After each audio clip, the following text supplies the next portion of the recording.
दुनिया से बाहर निकाल देंगे। ठीक है, तो आओ मेरे प्यारे दोस्तों, पहला सवाल आप सभी के सामने समझना शुरू करेंगे। मेरे भाइयों बड़े ध्यान से समझना। देखो, पहले इसका मैं डिजाइन आउटलाइन समझा देता हूँ। आपके सामने कोई भी एक वर्ड होगा, उसका पार्ट्स ऑफ स्पीच हमने आपको बताना है, उसकी हिंदी क्या हो सकती है। यही क्वेश्चन वन वर्ड सब्स्टिट्यूशन में अगर आपको देखने को मिले तो वन वर्ड सब्स्टिट्यूशन में ये सवाल ऐसे मिलेगा। इसी का एग्जांपल है और इसी के चार सिनोनिम्स हैं जिसको मैं आपको याद करने का तरीका समझाऊंगा। ठीक है मेरे बच्चों, तो आइए चलिए शुरू करते हैं अनबॉक्सिंग पहले सवाल की। सबसे पहला सवाल हमारे सामने लिखा है बेफलमेंट। क्या लिखा है मेरे बच्चों?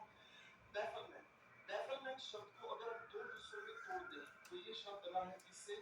बेफल से, और किसके साथ जुड़ा हुआ है क्या चीज? मेंट। ठीक है बच्चों, बेफल का मतलब अपने आप में पार्ट्स ऑफ स्पीच के अनुसार वर्ब है। क्या है मेरे बच्चों? वर्ब। ठीक है ना, बेफल का मतलब क्या होता है ना। अब अगर आप बेफल को बार-बार बोलने की कोशिश करोगे तो बेफल को जब बार-बार आप बोलोगे तो आप कहोगे बौखलाना। क्या कहोगे? बौखलाना। और बौखलाहट का मतलब होता है जब आप बहुत ज्यादा सरप्राइज हो जाएं या बहुत ज्यादा डर जाएं, बहुत ज्यादा हल्के-बुके हो जाए, तो अब आप क्या हो जाते हो? आप डर जाते हो, ये हो क्या? तो इसी को बेफल कहा जाता है। मेरे बच्चों, किसी भी शब्द के अंत में अगर हम मेंट जोड़ देना तो वो पार्ट्स ऑफ स्पीच के अनुसार हमेशा क्या बनता है? पार्ट्स ऑफ स्पीच के अनुसार हमेशा वो नाउन बनता है। कमेंट्स में दो शब्द कोई भी लिखकर दिखाएं जिनके अंत में आपने मेंट जोड़ना है। फटाफट से इस क्लास में आपको सबसे ज्यादा एक्टिव रहना होगा और हर बात को सीखते चलना होगा। कोई दो शब्द लिखकर दिखाएंगे कमेंट्स में जिनके अंत में आप इंस्ट्रूमेंट मेंट जोड़ेंगे। मैनेजमेंट। मेंट का मतलब क्या होता है? किसी की अवस्था। मेंट का मतलब क्या होता है? किसी की अवस्था। देखो बिल्कुल रूट लेवल पर समझते हुए चलेंगे हम हर एक बात को। ठीक है, फाइन। जैसे बच्चे ने लिखा है डेवलपमेंट, तो डेवलप का मतलब विकास और मेंट का मतलब अवस्था, यानी कि विकास की अवस्था। ठीक है बच्चे, आए ना। तो अंग्रेजी में हम इसे कैसे याद करेंगे? State of. इजी हो गया बच्चों, करेक्ट हो गया।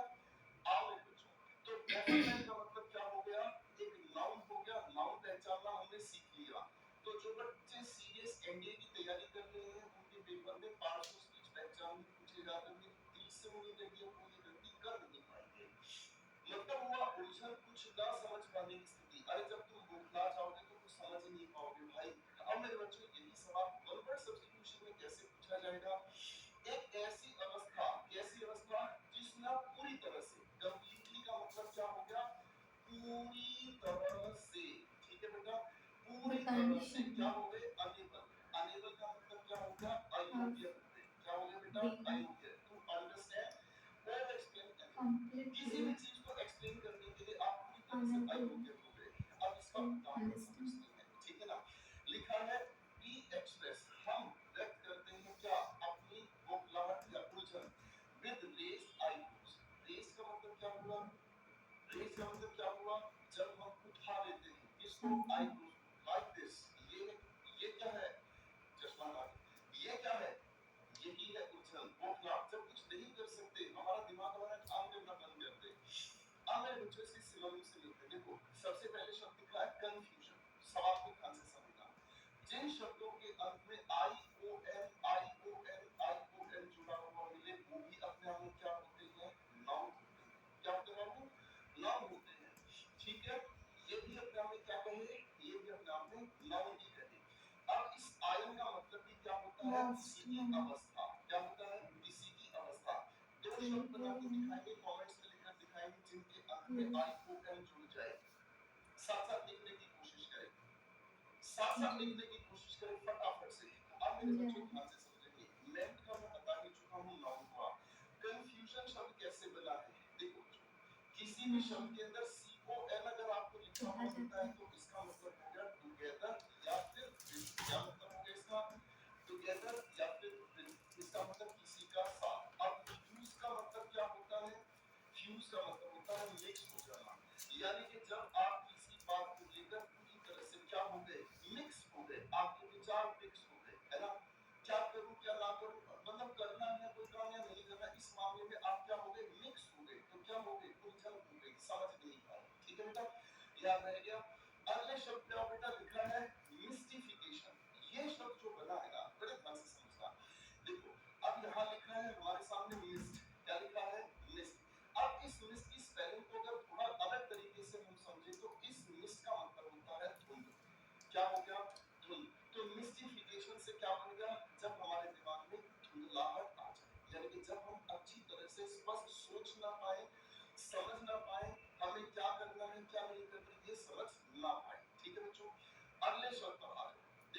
डिवाइडरमेंट को समझने की कोशिश करना। इसमें क्या शब्द छिपा है? वाइल। वाइल का मतलब क्या होता है? आप कहोगे जी जंगली, है ना? जंगली का मतलब हमें समझ में आया जो काबू से बाहर है। क्या है मेरे बच्चों? जो काबू से बाहर है। तो डिवाइडरमेंट का मतलब क्या हुआ? जब आपके जज्बात काबू से बाहर हो जाए, आप क्या हो जाओगे? बौखला जाओगे, आप समझ नहीं पाओगे मैं क्या करूं, है ना? अगला एक और शब्द लिखा है हमारे सामने, देखो ध्यान से। ये लिखा है ऑब्फस्केशन। क्या लिखा है बेटा? ऑब्फस्केशन। अगर इस शब्द में आप फर्स्ट को ध्यान से देखोगे ना, तो फर्स्ट का मतलब क्या होता है? बड़बड़ाना। क्या कहा? बड़बड़ाना। हर एक शब्द को याद कर लीजिए फटाफट से। हर एक शब्द की छोटी छोटी ट्रिक्स आपको बताऊंगा याद करने के लिए। तो फर्स्ट का मतलब क्या हुआ? बड़बड़ाना, ठीक है ना? अब जैसे ही क्लास में आपको पता चला, स्कूल के दिनों की याद करेंगे। स्कूल में हमें क्या था? हम जब छोटे थे स्कूल में हमें पता चला आज हमारा मैथ्स का टीचर जो है वो छुट्टी पे है, तो सारे बच्चों के बीच में क्या शुरू हुई? फस, बड़बड़ाना शुरू हुई। बेटे आज तो होमवर्क नहीं मिलेगा, आज हम काम करके मिला है, आज टीचर से पिटाई होगी, ओ बेटे आज तो मजे काटेंगे। ये क्या है? फस, ठीक है? तो सारे शब्द आसानी से याद हो जाएंगे, ठीक है बच्चों? चलिए बेटा अगले शब्द पर चलते हैं। अगला शब्द लिखा है हमारे सामने कन्फ्रंट। कन्फ्रंट, थोड़ी देर पहले CON का मतलब मैंने क्या बोला था? याद करो जरा बेटा। जैसे मैं आपसे कोई सवाल पूछूंगा आपको कमेंट्स में लिखना है, साथ साथ लिखना है, ठीक है ना? देखो अगर मैं आपके लिए मेहनत कर रहा हूँ तो मैं ये उम्मीद करता हूँ आप भी मेहनत करेंगे, ठीक है? करेंगे ना पक्की मेहनत? कसम है ना मेरी? हाँ, जो मेरी कसम खा के मेरे साथ साथ मेहनत करेगा उसका दिल से शुक्रिया, और जो मेहनत नहीं भी करेगा उसका भी दिल से शुक्रिया। कम से कम वो इस महफिल में आया तो है, कम से कम वो इस महफिल में ये तो सीखेगा कि सच्ची पढ़ाई कैसे होती है मेरे दोस्त। CON का सभी बच्चों ने मतलब बता दिया, टुगेदर या फिर बहुत ही बढ़िया बच्चे हैं, बहुत बढ़िया। टुगेदर या फिर हम इसे कहते हैं क्या चीज? टुगेदर। अब फ्रंट का मतलब क्या होता है? फ्रंट का मतलब आप चाहते हो फेस। तो भाई एक बात सोचो, दो इंसान हैं, ठीक है ना जी? दो इंसान हैं और उनके आपस में फेस टकरा जाए तो क्या होगा? एक दूसरे के बीच मुठभेड़ होगी, झगड़ा होगा, कलेश हो जाएगा, स्यापा हो जाएगा। मुकाबला सामना करना, अरे बोलना, ठीक है भाई? तो आसान हो गया। अच्छा यही सवाल कैसे वर्बल सब्स्टिट्यूशन में आएगा? ठीक है, इसे हम कहते हैं to face meet or deal with a difficult situation or a person। कोई भी ऐसा इंसान जो बड़ा डिफिकल्ट है या कोई ऐसी सिचुएशन जो बहुत डिफिकल्ट है उसका सामना करना, ठीक है भाई? अब भाई ध्यान से समझना, इसका एग्जांपल देखो क्या लिखा है। द पुलिस, ठीक है? पुलिस के साथ वर्ब आता है गुरुजी, गुरुजी पुलिस के साथ वर्ब आता है। टीम बी, मेरे साथ साथ फटाफट से लिखेंगे। टीम बी एग्जामिनर के बड़े प्यारे हैं। कौन कौन से? सबसे पहले मैंने लिखा पुलिस, दूसरा शब्द मैंने आपके सामने लिखा पीपल। लिखो लिखो लिखो फटाफट से। टीम बी एग्जाम के बहुत प्यारे हैं, तीनों लिखेंगे, पुलिस, पीपल, और एक शब्द मैंने आपके लिए लिखा पब्लिक। ये तीनों के तीनों शब्द हमेशा कैसे यूज होते हैं? प्लूरल। कैसे यूज होते हैं? लिखो लिखो लिखो, साथ साथ लिखना है, साथ साथ। जो बच्चा लिखेगा वो सीखेगा, ठीक है ना जी? तो मेरे बच्चों को समझ में आ गया ये प्लूरल होता है इसलिए वर्ब। कन्फ्रंटेड का मतलब क्या है? सामना किए गए, by the crowds of writers. Writer कैसे बना है? देखो बच्चों बड़े प्यार से समझो। राइट का मतलब क्या होता है? राइट का मतलब होता है उपद्रव। राइट का मतलब क्या होता है? झगड़ा, फसाद, उपद्रव, ठीक है भाई? अब अगर हम इसकी बात करते हैं तो क्या लिखा है? ये अपने आप में जो भी लिखा है वर्ब, इसके अंत में ER, OR या R अगर हम जोड़ दें तो इसका मतलब होता है पर्सन। क्या हो गया? पर्सन, यानी कि कोई भी इंसान जो ये काम करेगा। जैसे आप ध्यान से समझो, एक वर्ब मैंने आपके सामने लिखी सिंग। क्या लिखा मेरे बच्चों? सिंग, ठीक है? सिंग का मतलब गाना। जैसे ही हमने इसके अंत में ER जोड़ दिया तो क्या हो गया? गाने वाला इंसान, है ना? चलो चलो दो दो एग्जांपल लिखकर दिखाओ फटाफट से। मैंने आपके सामने लिखा टीच। टीच का मतलब क्या हुआ? पढ़ाना। इसके अंत में क्या जोड़ दिया भाई? ER, तो कौन होगा? पढ़ाने वाला। याद हो गया है कि नहीं? अब मैं अगर तुमको कहूं भैया एक्ट के साथ मैंने जोड़ दिया OR, तो एक्ट का मतलब होता है परफॉर्म, और एक्टर का मतलब परफॉर्म करने वाला। अब मुशाए आई टीयर से, तो ये क्या है? ये अपने आप में क्या हो गए? इंसान की जानकारी। ठीक है ना जी। अब मेरे बच्चों कन्फ्रंट का, क्योंकि पार्ट्स ऑफ स्पीच के अनुसार क्या है बच्चे, बी का मतलब वर्ब समझिए, ठीक है। तो ये सभी की सभी क्या हो गई, वर्ब। क्या हो गई, वर्ब हो गई। एक बात याद रखना मेरे बच्चों, नाउन का सिनोनिम नाउन है, वर्ब का सिनोनिम वर्ब है, एडजेक्टिव का सिनोनिम एडजेक्टिव है, और ठीक इसी तरीके से मेरे बच्चे एडवर्ब का सिनोनिम एडवर्ब है। आपके सिनोनिम एंटोनिम में ये चार ही कैटेगरी आपसे पूछी जाएगी, ये सिर्फ चार ही कैटेगरी आपसे पूछी जाएगी, ठीक है ना। नाउन का सिनोनिम नाउन, वर्ब का सिनोनिम वर्ब, एडजेक्टिव का सिनोनिम एडजेक्टिव, एडवर्ब का सिनोनिम एडवर्ब। याद रखेंगे। चलो भैया, अब डिफाइन क्या लिखा है, डिफाइन। अगर हम डी को ई के साथ जोड़ दें तो डी का मतलब क्या हो गया, डाउन। क्या हो गया, डाउन हो गया। या फिर इसका मतलब मैंने क्या बता दिया, फार अवे, जो दूर चला जाता है, ठीक है। चलो भाई, डी से दो शब्द बनाते दिखाएंगे, डी से दो शब्द बनाएंगे। डी मैंने जोड़ दिया किसके साथ, एक्टिवेट के साथ, ठीक है ना। एक्टिवेट का मतलब किसी के परफॉर्मेंस को चालू करना, और डी लगाने की वजह से डाउन कर दिया, दोनों का, ठीक है। तो डिफाई का मतलब क्या हुआ, जब आपने किसी के काम को सीधा क्या कर दिया, मना कर दिया, डाउन कर दिया, दूर चल दिया, डिफाई, ठीक है। आगे लिखा है हमारे सामने क्या, चैलेंज, सभी को याद हो जाएगा। एनकाउंटर, देखो काउंटर की अगर हम बात करते हैं तो काउंटर का एक अर्थ होता है टू ओपोज, एक होता है क्या चीज इसका, टू ओपोज, ठीक है ना। और इस काउंटर का एक और मतलब होता है टू मेंट, ठीक है बेटा। तो यहाँ पर क्या हो गया, एनकाउंटर का मतलब क्या हो गया, जब आप किसी को ओपोज करने का काम करते हैं। यहाँ लिखा क्या हमारे सामने, रेसिस्ट, रेसिस्ट का मतलब क्या हुआ, जब आप किसी से दूर भागते हैं, ठीक है भाई, करेक्ट हो गया। हाँ हाँ, तो भैया ये हो गए हमारे दूसरे सवाल के प्यारी प्यारी बातें सीखने के। चलो बच्चों तीसरे सवाल पर आते हैं। तीसरा शब्द लिखा है एंगल, क्या लिखा है, एंगल। ये जो एंगल शब्द लिखा ना, एक्चुअल में ये एंगल बना है किससे, एंगल से। रूट वर्ड क्या है, लिख दिखाओ सारे बच्चे, रूट क्या है इसका, A N E L, angle. अब एंगल की अगर हम बात करते हैं तो एंगल का मतलब होता है टू वॉक, एंगल का मतलब क्या होता है, टू वॉक, करेक्ट है। अब इस एंगल से ही एक शब्द बना है, अगर मैं आपके सामने लिख दूं तो आप जल्दी से मुझे बता दोगे, एम्बुलेंस। क्या लिख दिया, एम्बुलेंस। अब इसका मतलब क्या समझ में आया, जब आप चलने की अवस्था में नहीं है तब आपको किसका सहारा चाहिए। मैंने क्या कहा, जब आप चलने की स्थिति में नहीं है तब आपको किसका सहारा चाहिए, तो इसी को हम कहते हैं क्या, एम्बुलेंस, ठीक है। अरे हाँ, क्या आप इससे एक शब्द और बता सकते हैं, जल्दी जल्दी बताओ। मैंने आपके सामने लिखा फन, जब हम चलने की स्थिति में नहीं रहे क्या आप शब्द जोड़ सकते हैं, बताओ बताओ।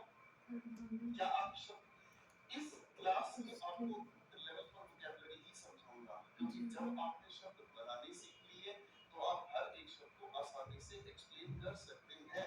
तो फन का मतलब मस्ती हो गया, एम्बुल का मतलब वॉक, और जिन शब्दों के अंत में आई एस टी जुड़ जाए वो बताते हैं किसके बारे में, पर्सन के बारे में, किसी भी इंसान के बारे में, ठीक है।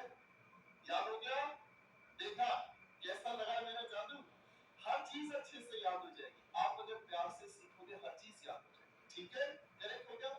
तो भैया एंगल का मतलब धीरे धीरे चलना, आराम से टहलना। भाई आप अपना जब डिनर कर लेते हैं, सारा दिन की क्लास अटेंड करने के बाद, अपने नोट्स पढ़ने के बाद आप जब डिनर करते हैं तो आप अपनी छत पर घूमते हैं, है ना। आस पड़ोस की छतों पर भी झांककर सुंदर प्रीति कबीर कहा है तेरा, चल रहा होता नहीं है कि नहीं। तो इसी को हम कहते हैं एंगल, ठीक है। वर्बल सब्स्टिट्यूशन कैसे पूछेगा, to walk in a slow, आराम से, एंड रिलैक्स, मस्ती के साथ चलना, आराम करके चलना। एग्जांपल देखिए, Nandini was ambling along the beach, ठीक है भाई, है ना। यानी कि ये बीच है, यानी कि ये समुद्र है भाई, ठीक है भाई साहब, ये समुद्र है। फाइन, यहाँ पर नंदिनी नाम की जो लड़की है वो क्या कर रही है, मस्ती से रिलैक्स होते हुए चल रही है, ठीक है ना, राइट है कि नहीं। चलिए मेरे दोस्तों, तो अब इसका सिनोनिम याद करेंगे, वंडर। वंडर का मतलब क्या होता है, वंडर का सिनोनिम होता है आर ओ ए एम। याद है वो दिन जब मोबाइल फोन नया नया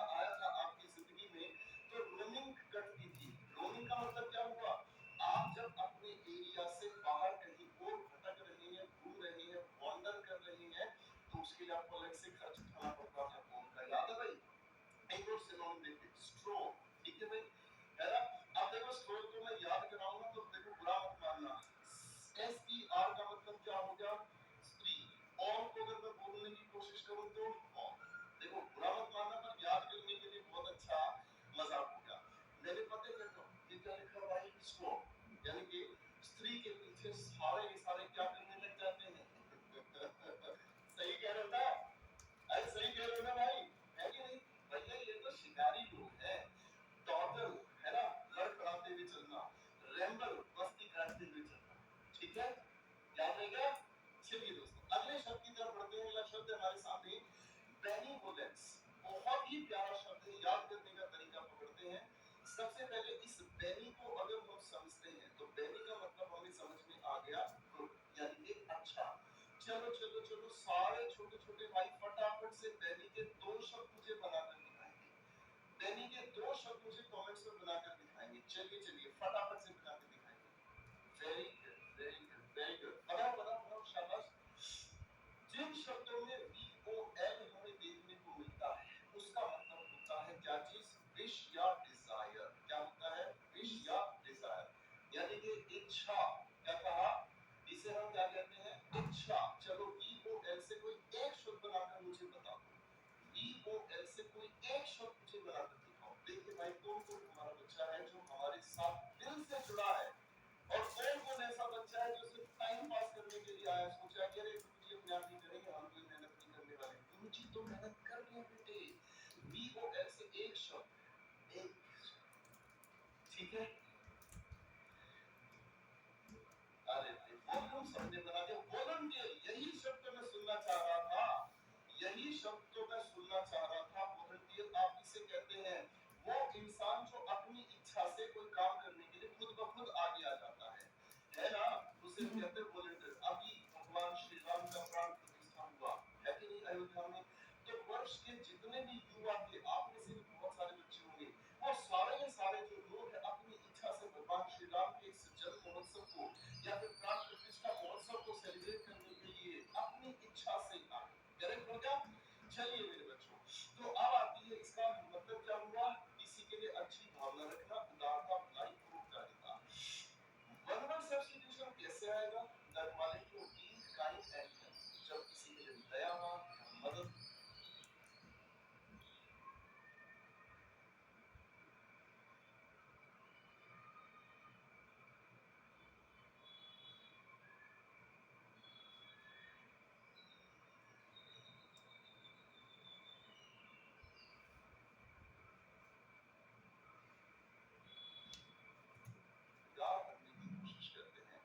उदाहरण देखो, इट इज इम्पोर्टेंट, यह बहुत जरूरी है, दिखाना, उदारता दूसरे, है ना, मेरी बात समझ रहे, ठीक है ना।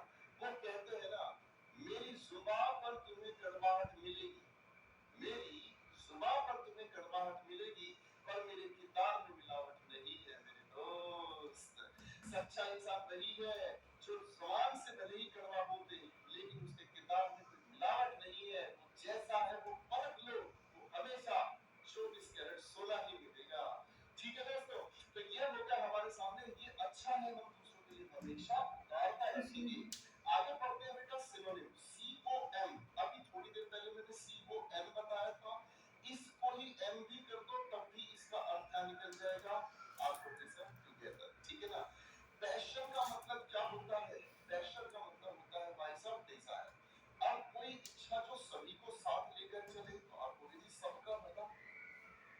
कंपैशन का मतलब क्या हुआ, कोई ऐसी इच्छा जो सबको लेकर चले, यानी कि सबका भला। अरे बोलो हाँ। आगे शब्द आता है जेनरोसिटी। मेरे बच्चों जिन शब्दों में जेनी, ये तो मुझे बताना ही पड़ेगा वरना आप नाराज हो जाएंगे।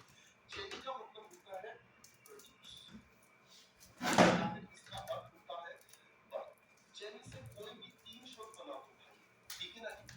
मैं अगर आपके सामने कहूं तो सबसे पहला शब्द मैंने लिखा जनरेटर, तो जनरेटर क्या प्रोड्यूस करता है, ऊर्जा उत्पन्न करता है। क्या उत्पन्न करता है, ऊर्जा उत्पन्न कर, जनरेटर, जिससे ऊर्जा पैदा हो सकती है। कोई बड़े जेंडर बना दिया एक बच्चे ने, क्या बात है, जनरेशन बना दिया, ओ माय गुडनेस, इतने खूबसूरत बच्चे, माय गॉड, दिल खुश कर दिया। तो जेनरोसिटी का मतलब क्या हुआ, जो दूसरों जन्म में हमेशा अच्छा महसूस करता है। अगला शब्द है munificence, यानी कि जो इंसान अपने मन से क्या बन गया है, मुनि बन गया है। और मुनि लोग आप सभी लोग जानते हैं, मुनि लोग कौन होते हैं, जो हमेशा दूसरों के लिए भलाई